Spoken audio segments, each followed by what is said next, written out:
Enfermedades sistémicas con manifestaciones orales. Diabetes tipo 1. Mi nombre es a la vez Munguía Fernanda Jimena y el día de hoy les expondré este tema. A continuación les presento mi índice que está conformado de introducción, definición, prevalencia de diabetes en México, prevalencia de diabetes en el mundo, fisiopatología, métodos de diagnóstico, características clínicas, signos y síntomas, norma oficial mexicana, valores normales de la glucosa en sangre, clasificación de la diabetes, manifestaciones clínicas, manifestaciones bucales, complicaciones sistemáticas agudas de la diabetes, factores de descomposición, tratamiento, consideraciones en odontología, pronóstico y caso clínico. Las enfermedades sistémicas pueden estar precedidas o cursar dentro de otras alteraciones, con manifestaciones orales. Las lesiones de la cavidad bucal son atendidas en su mayoría por los especialistas en estomatología, por lo que el conocimiento de las manifestaciones orales de las enfermedades sistémicas que en el presente trabajo se expone contribuye a una correcta conducta ante estas afecciones que finalmente han de ser derivadas al especialista en la atención de cada una de ellas. Definición. La diabetes es una enfermedad sistémica crónica degenerativa de carácter heterogéneo, con grados variables de predisposición hereditaria y con participación de diversos factores ambientales. Se caracteriza por hiperglucemia crónica debido a la deficiencia en la producción o acción de la insulina, lo que le afecta al metabolismo intermedio de los hidratos de carbono. La prevalencia de diabetes en México. En el 2000, según el Manual para la Atención Odontológica en el Paciente con Diabetes por la ENSA, eran estos.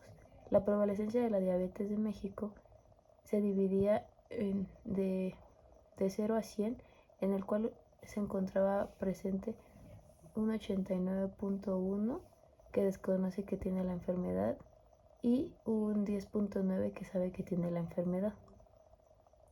De 5.5 millones de personas con diabetes, de las cuales solo 1.3 millones de enfermos lo desconocen. La prevalencia de diabetes en México. Según la Organización Mundial de la Salud, la OMS, en el mundo existen más de 346 millones de pacientes con diabetes y es la séptima causa de muerte mundial, de acuerdo con la Federación Internacional de Diabetes. México ocupa el séptimo lugar mundial de población con diabetes de tendencia al 2030 para ubicarse en un sexto sitio. La prevalencia de la diabetes, según la ENSANUD, en México del 2006, del 0 al 100 se encontraba un 86% que ya eran diagnosticados y un 14.4% que eran previamente diagnosticados. La prevalencia del 14.42% representa a 7.3 millones de pacientes con diabetes, de los cuales 3.6 casi la mitad desconocen que la tienen. La prevalencia de diabetes en el mundo. El último atlas de la diabetes del 2025, según la Federación Internacional de Diabetes, informa que el 11.1% y el 1 de cada 9 de la población adulta de 20 a 79 años padece diabetes y más de 4 de cada 10 no saben que lo padecen. Para 2050, nuestras previsiones indican que de 1 de cada 8 adultos aproximadamente 853 millones vivirá con diabetes, lo que supone un aumento del 46%. Más del 90% de los diabéticos padecen diabetes tipo 2, que se debe a factores socioeconómicos, demográficos, medioambientales y genéticos. Los principales factores que contribuyen al aumento de la diabetes de tipo 2 son urbanización, envejecimiento de la población, disminución de los niveles de actividad física y aumento de la prevalencia de sobrepeso y la obesidad. Según el Atlas de la Diabetes en el Mundo, la diabetes en el mundo en 2024, alrededor de 589 mil millones de euros aproximadamente, de los cuales adultos de entre 20 a 79 años viven con diabetes. 853 millones en 2050. Se prevé que el número total de personas con diabetes aumente hasta 853 millones en 2050. De 4 en 5, más de 4 de cada adultos, como el 81%, con diabetes viven en países de ingresos bajos y medios. Fisiopatología. La diabetes tipo 1, también conocida como diabetes insulinodependiente, inicia comúnmente desde la infancia y se considera una enfermedad inflamatoria crónica causada por la destrucción específica de las células beta en los sístoles de Langerhans del páncreas. Como se mencionó anteriormente, estas células tienen como función primordial la secreción de insulina en respuesta al incremento en la glucemia. Existen distintas causas por las cuales puede ocurrir la destrucción de los sístoles.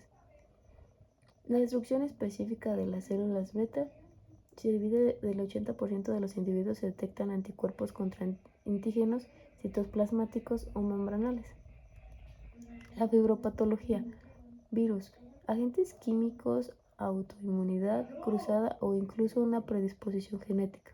Durante la etapa previa al inicio de la diabetes tipo 1, en el 80% de los individuos se detectan anticuerpos contra antígenos citoplasmáticos o membranales de la célula beta pancreática, como la descarboxilasa del ácido glutámico 65 y 47. La mayor susceptibilidad para desarrollar diabetes tipo 1 se encuentra en los genes del antígeno leucocitario humano HLA clase 2 del cromosoma 6, que contribuye con el 50% del riesgo y son asociados a algunos polimorfismos genéticos en los del sitio de unión del péptido. Mediante la identificación de estos anticuerpos en personas sanas se establece el riesgo de desarrollar la enfermedad. Métodos diagnósticos. La diabetes es una enfermedad sistémica crónico-degenerativa de carácter heterogéneo, con grados variables de predisposición hereditaria y participación de diversos factores ambientales. Se caracteriza por hiperglucemia crónica debido a la deficiencia relativa o absoluta en la producción o acción de la insulina, lo que afecta al metabolismo intermedio de los hidratos de carbono, proteínas y grasas. Características clínicas, signos y síntomas. En general incluye lo que es poliuria, polidipsia, polifagia, disminución de peso y astenia. ¿Qué es la poliuria? Es la micción frecuente. La polidipsia es la sed más intensa. Polifagia, hambre constante. Astenia, debilidad fática. La triada de diabetes se divide principalmente en polifagia, polidipsia y poliuria. La norma oficial mexicana, que es para prevención, tratamiento y control, la cual es la NOM 015 SSA-2-2010 para la prevención y tratamiento y control de la diabetes mellitus, se establece si cumplen los siguientes criterios: presencia de síntomas clásicos y una glucemia plasmática casual mayor a 200 miligramos sobre decilitro, glucemia plasmática en ayunos mayor a 126 miligramos sobre decilitro, glucemia mayor a 200 miligramos sobre decilitro a las 2 horas después de carga oral de 75 gramos de glucosa disuelta en agua. Valores normales de la glucosa en sangre. Dentro de los límites muy estrechos es del 80 a los 120 miligramos sobre decilitro. Sobrepasa rara vez los 130 miligramos sobre decilitro, incluso cuando se han tomado alimentos ricos en azúcares y grasas. Sin embargo, en una persona con diabetes, la glucosa se puede elevar a 200, 300 o más de 1000 miligramos sobre decilitro. Los niveles de glucosa sin diabetes antes de comer son de 70 a 110 miligramos sobre decilitro. 2 horas después de comer, menos de 140 miligramos sobre decilitro. Una persona con diabetes presenta antes de comer de 80 a 130 miligramos sobre decilitro y 2 horas después de comer menos de 180 miligramos sobre decilitro. ¿Cuál es la clasificación de la diabetes? La clasificación de la diabetes se divide en 4. Diabetes tipo 1, diabetes tipo 2, otros tipos específicos y 4 es la diabetes gestacional. Esta se divide en insulinodependientes, no insulinodependientes, diabetes secundario u otras condiciones, defectos genéticos de las células beta, defectos genéticos en la acción de la insulina, enfermedades del páncreas, endocrinopatías, diabetes inducidas químicamente o por drogas, infecciones y otros síntomas genéticamente asociados.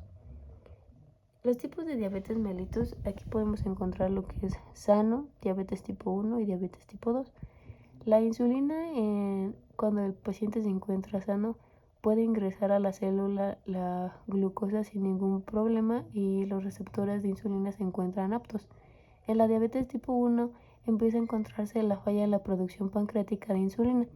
La glucosa empieza a tener un conflicto al momento de querer ingresar en la célula y los receptores de insulina todavía se encuentran presentes, pero con una menor capacidad de empieza. La diabetes tipo 2, la insulina se encuentra volátil afuera de la célula y al querer ingresar la insulina y la glucosa empiezan a presentar problemas en los receptores de insulina. Las células no responden apropiadamente a esta. Manifestaciones clínicas. Este tipo de diabetes es 10 veces menos frecuente que el tipo 2. Clínicamente se caracteriza por su aparición temprana. Puede iniciarse en la niñez o en la pubertad. Desde el punto de vista físico, los pacientes están delgados. La citosis constituye un hallazgo común. Los síntomas de la diabetes presentan lo que es orina frecuente y abundante, pérdida de peso, sed excesiva, falta de energía, hambre constante, cambios de ánimo, visión borrosa. No todos los síntomas pueden presentarse, algunas veces pasan desapercibidos. Manifestaciones bucales. Estas son las manifestaciones bucales que se encuentran más presentes en la diabetes. Enfermedad periodontal, xerostomía, caries dental, candidiasis oral, mucormicosis o ficomicosis, glositis, ardor bucal, aumento de tamaño de las glándulas salivales, líquen plano y reacción liquenoide, infecciones post-extracción y alteraciones del gusto. ¿Cuáles son las complicaciones sistemáticas agudas de la diabetes? La cetoacidosis diabética es una de ellas. Es causada por un déficit relativo o absoluto de insulina en pacientes con diabetes. Inicia cuando hay poca insulina en la sangre y un aumento de hormonas que incrementan el nivel de glucosa en sangre, generalmente superior a 250 miligramos sobre decilitro. El cuerpo no puede usar la glucosa como fuente de energía, por lo que comienza a quemar grasa y proteína. Cuando la grasa descompone, se producen sustancias tóxicas conocidas como cetonas, que pueden acumularse en cantidades anormales, provocando dificultad para respirar, conmoción, pulmonía, ataques y estado de coma antes de la muerte. Hasta la muerte, perdón. El número 2 se encuentra el coma diabético, hiperglucémico, hiperosmolar, no cetósico. La deficiencia de insulina causa hiperglucemia, a veces ocasiona diuresis osmótica y disminución de riesgo renal. Tiende a afectar a las personas con diabetes tipo 2, en especial a los de edad avanzada. Ocurre cuando el nivel de glucosa en sangre se eleva demasiado, más de 800 miligramos sobre decilitro. El organismo produce más orina para eliminar el exceso de glucosa y por lo tanto se presenta deshidratación. Cualquier tipo de trauma, estrés físico o psicológico pueden incrementar el riesgo de sufrir en ese hiperosmolar hiperglucémico. El coma diabético empieza como una enfermedad grave, presenta complicaciones y presenta niveles extremadamente altos de azúcar en sangre. El punto 3 es el choque hipoglucémico. Es el estado agudo causado por bajo nivel de glucosa en sangre. Se presentan síntomas neurogénicos, hambre, sudoración, temblor, ansiedad, palpitaciones, neuroglucopénicos. Es la confusión, conducta extraña, disminución del estado de alerta, dificultad para hablar. Los inespecíficos son las náuseas, boca seca, debilidad, incoordinación, visión borrosa, hormigueo alrededor de la boca. La hipoglucemia por lo general aparece cuando el nivel de glucosa en sangre baja a menos de 50 y 60 miligramos sobre decilitro. Y las personas con diabetes tipo 1 son más propensas a presentar este cuadro. Esta puede ser leve, moderado o severa. Presentan lo que es temblor, dolor de cabeza, cansancio, hambre, ansiedad, y unos latidos rápidos del corazón. Los factores de descompensación principalmente se encuentran lo que es el estrés emocional y físico, infecciones y enfermedades intercurrentes, sobrepeso, embarazo, dieta, medicamentos, ejercicio y alcohol.